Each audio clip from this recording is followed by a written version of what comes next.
Nasıl oturmamızı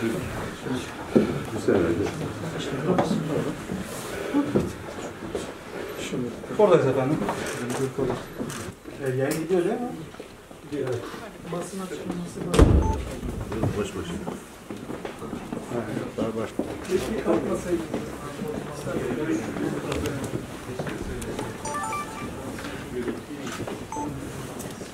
Bu konudaki tutumumuzu daha önce birçok vesileyle ifade etmiştim.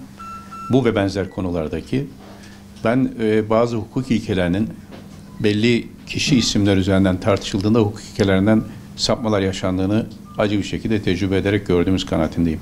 Dolayısıyla ilkesel olarak bir şeyi bir kere kabul etmek lazım. Selahattin Demirtaş olur, başka isimler olur, kim olursa olsun bir suçlamayla muhatap olmuş kişi hukuki anlamda yargılanırken istisnai bir durum olmadığı sürece tutuklu şekilde yargılanmaması gerektiği kanaatindeyim. Tutuklu yargılanmaya biz parti olarak esastan karşıyız. Tutuklu yargılanma neticesinde tahliye, beraat söz konusu olsa dahi hiç tazmin edilmesi mümkün olmayan insan hakları ihlalleri doğurur. Dolayısıyla bütün bu konularda önce temel hukuk ilkelerine mutabık kalmamız lazım. Uzun tutuklu yargılamalar, uzun yargılamalar başlı başına bir insan hakları sorunu doğurmaktadır. Avrupa İnsan Hakları Mahkemesi ise bizim de sürecin içinde olduğumuz Avrupa Konseyi ile irtibatlı bir kuruluştur. Dolayısıyla Avrupa İnsan Hakları Mahkemesi'nin dayandığı temel insan hakları ilkeleri de Türkiye'nin de saygı duyduğu temel ilkelerdir. Burada eğer bir ihtilaf söz konusu ve iç hukukla ilgili tamamlanmamış durumu söz konusu ise o zaman yetkililere düşen görev iç hukuk süreçlerini bir an önce tamamlamaktır. Uzun süren yargılamalarla iç hukuk süreci tamamlanmamış deyip sonra bunu bir eleştiri söz konusu olduğunda bir gerekçe olarak söylemek doğru değil. Avrupa İnsan Hakları Mahkemesi şu veya bu görüşte olabilir ama Türkiye Cumhuriyeti vatandaşlarının öncelikle iç hukuk süreçlerinden etkilenerek uzun süre tutuklu kalmasına bizim ilkesel olarak karşı çıkmamız lazım. İç hukuk süreci nasıl tamamlanacak? Muhakeme edilecek. Ona itiraz yapılacak, Yargıtay'a gidecek. Bütün bu süreçleri. Ama siz bir hükme varmadan uzun yıllarca insanları mahkemede tutarsanız bu nasıl bir sonuç doğurur? Dolayısıyla kişilerden bağımsız ve azade olarak söylüyorum. Herhangi bir suça isnat edilen kişinin tutukluluk süresi istisnai durum olmadığı sürece en kısa sürede kalmalı ve insan hakları standartlarına uygun olmalı. Bizim de altına imza attığımız evrensel hukuk standartlarına uygun olmalı. Uzun tutukluluk süresinin doğurduğu insan hakları ihlalleri ortadan kaldırılmalı.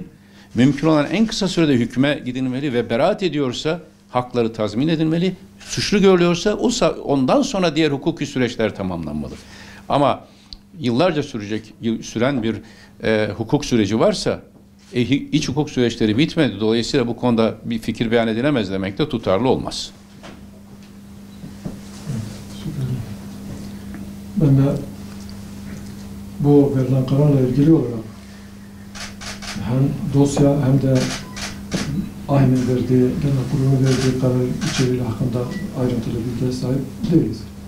Hangi dosyayla ilgili bu karar verildi? Bu konuda çok bilgimiz olmadığı için özel bu meseleyle bir dosyayla ilgili olarak görüş bildirmenin çok doğru olmadığını düşünüyorum. İlkesel bakmak lazım. Ben de Sayın Başbakan'ın dediği gibi. Şimdi devletler biraz zorunluluktan bir de çağımızın gereği olarak uluslararası sözleşmelerde, uluslararası kuruluşların içerisinde bulunurlar. Bu doğal bir durumdur ve devletler kendi rotalarını belli bir yöne doğru çizerler bu şekilde. Türkiye Cumhuriyeti de ilk günden beri rotasını Avrupa'ya doğru, batıya doğru yönetmiş ve bu şekilde birçok kurum ve kuruluşla ortak hareket etmektedir. Avrupa Konseyi ve bunun bir devamı olan Avrupa İnsan Hakları Mahkemesi'nin kararlarını kabul etme de bu yönde bir zorunluluktur. Bu anlamda Avrupa İnsan Hakları Mahkemesi Türkiye Cumhuriyeti'nin yasalarına göre, anayasaya göre uyulması gereken bir karar olarak önümüze duruyor. Bunu bir kere yana bırakmamız lazım. Yani madem ki uluslararası sözleşmeleri imza atmışsınız, onun gereğini de mutlaka yerine getirmek lazım. Ama ben bir hukukçu olarak yıllarca Avrupa İnsan Hakları Mahkemesi dosyalarını takip ettim. Doğrudan veya dolaylı olarak görüyoruz ki Avrupa İnsan Hakları Mahkemesi'nin kararlarının önemli bir kısmı siyasi kaygılarla verilen kararlardır. Biz bunu başörtüsü kararlarda da bunu gördük. Yani Avrupa İnsan Hakları Mahkemesi'nin verdiği karar hukukun üstünlüğüne dayalı bir karardır. Mutlaka içselleştirmemiz lazım gibi bir durumda değiliz. Yasal olarak kendimizi zorunlu hissetsek bile ruhen bu Avrupa İnsan Hakları Mahkemeleri kararlarının sorgulanabilir olması gerektiğini düşünüyoruz. Bununla birlikte bizim bu uluslararası birliktelikler ve yönelişimiz Avrupa Birliği'nden ziyade İslam toplumuyla olması gerektiğini dile getiriyoruz. Yıllarca dile getirdiğimiz belki en sık hususlardan bir tanesi, biz bir İslam medeniyetinin kültürünü taşıyoruz. Bu nedenle bizim bu kültürümüze, bu medeniyetimize uygun birliktelikler oluşturmamız lazım. Evet, önümüzde belki en çok konuştuğumuz hususlardan bir tanesi İstanbul Sözleşmesi ve buna bağlı olarak ülkede hazırlanan mevzuattır. Bu da bir zorunluluktur. Uluslararası sözleşmelerle altına imza attığımız bir sözleşmedir.